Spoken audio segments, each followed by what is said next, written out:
కలియుగంలో వేల కొద్ది మనుషులలో ఏ ఒక్కడికో నా గురించి తెలుసుకోవాలి అనిపిస్తుంది. అలా అనిపించిన వారిలో ఏ ఒక్కడికో నన్ను తెలుసుకునే భాగ్యం కలుగుతుంది. ఆ భాగ్యం ఉన్నవాడే నిన్ను నమ్ముతాడు.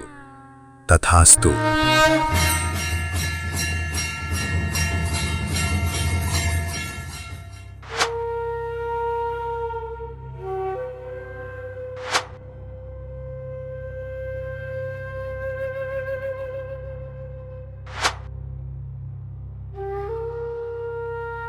ఏంటన్నా అంత హ్యాపీగా ఉన్నావు? ఏదో లాటరీ తగిలినట్టు.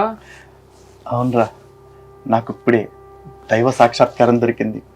సాక్షాత్తు ఆ స్వామి నాకు దర్శనమిచ్చి ఇక నుంచి నువ్వు సిద్ధగురువువి అని నాకు వరాన్ని ఇచ్చారు. అంతేకాదు, నాకు ఇకపై లలితానంద స్వామి అనే పేరును కూడా స్వామి ఇచ్చారు. అందుకే ధ్యానంలోంచి లేచి చూసేసరికి నా ఒంటి మీద ఈ మాల కూడా ఉంది. నువ్వు సిద్ధగురు ఏంటన్నా? సిద్ధగురు అంటే ఎట్లుంటారో తెలుసా? వాళ్ళ క్వాలిఫికేషన్స్ వేరుంటాయి. ఏముండాలరా, జ్ఞానము వైరాగ్యమే కదా. అబ్బాబా అట్లా కాదన్నా. పొద్దున మనం వెళ్ళామే ఆశ్రమం దగ్గరికి. 100 ఎకరాల ఆశ్రమం ఉండాలి, 100 కేజీల బంగారం ఉండాలన్నా, రంగురంగుల సిల్క్ బట్టలు ఉండాలి, పెద్ద పర్సనాలిటీ ఉండాలన్నా. పర్సనాలిటీ అంటే ఏంటి? పర్సనాలిటీ అంటే నీట్ ఎన్నుగా సీటు ఉండాలి, ఊర పంజా పొట్టుండాలి, గుమ్మడికాయల గుండు ఉండాలి. సరిపోతాయా? ఇంకేమైనా క్వాలిఫికేషన్స్ ఉంటాయా? ఇంకా ఉన్నాయన్నా. ఏంటో? రాజకీయ నాయకులని, రౌడీలని ఆశ్రమానికి తెప్పించుకున్న అంత టాలెంట్ ఉండాలన్నా.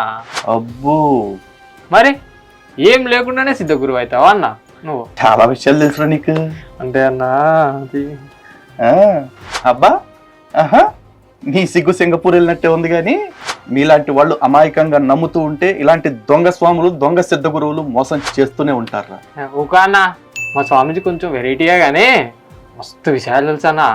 అప్పు, ఏందో అంతగానో ఆయనకి తెలిసిన విషయాలు. నా 4 వేదాలలో 50,000 తప్పుల్ని సరి చేసిండన్నా. ఏంటి, వేదంలో 50,000 తప్పులు సరిచేశాడా? అసలు వేదంలో ఎన్ని మంత్రాలు ఉన్నాయో తెలుసా? 20,500 మంత్రాల్లో 50,000 తప్పులు సరిచేశాడంటే మొత్తం వేదమంతటినీ తప్పు అంటున్నాడు. అసలు సృష్టికి మూలమైన వేదాన్నే తప్పు పడుతున్నాడు అంటే అసలు అలాంటోడికి వేదంలో ఓనమాలైనా వచ్చా? రాకపోవడం ఏందన్నా? ఆయన వేదాంతం ఎంత బాగా చెప్తాడో తెలుసా అన్న? అంత బాగా చెప్పిన వేదాంతం ఏంట్రా? నాకు కూడా చెప్పు ఒకసారి. మొన్న మా గురువు గారు ప్రవచనానికి వెళ్ళారన్న. అక్కడ వేదాంత రహస్యం చెప్పారన్న.